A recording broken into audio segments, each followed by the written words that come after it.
नमस्कार मंडळी, तू ही रे माझा मितवा या मालिकेच्या पुढील भागामध्ये आज आपण पाहणार आहोत की एकीकडे ईश्वरीचे आई बाबा अंजलीताईंना भेटायला आलेले असतात.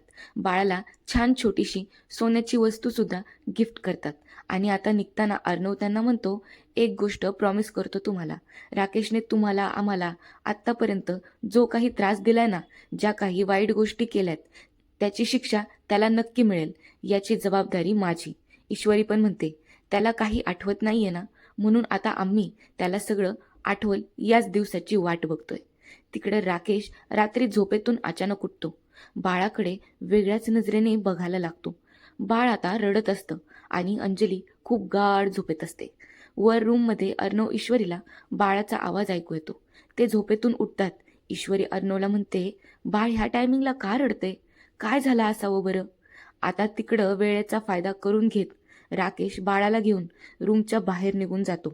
तिकडं अर्णव आता ईश्वरीला म्हणतो, मला ना तर वेगळीच भीती वाटायला लागलीये. ईश्वरी विचारते, वेगळीच भीती म्हणजे? अर्णव म्हणतो, तो राकेश काही करणार तर नाहीये ना बाळाला? पहिलं तर आपल्याला वाटलं होतं की तो पैशांची बॅग पाहून पैसे चोरेल, पण तसं तर काही झालंच नाही. राकेशने ती बॅग अर्णवच्या हातात नेऊन दिली. आता सुद्धा मला नाही वाटत की तो बाळाला काही करेल म्हणून. मला मनापासून असं वाटतंय की तो आधीचा राकेश राहिलेलाच नाहीये. ही इज चेंज नाव. पण तुम्हाला काय वाटतंय ते तुम्ही मला कमेंट बॉक्समध्ये कमेंट करून कळवू शकता. आणि असेच अपडेट जाणून घेण्यासाठी चॅनलला सबस्क्राईब करायला विसरू नका. Bye bye.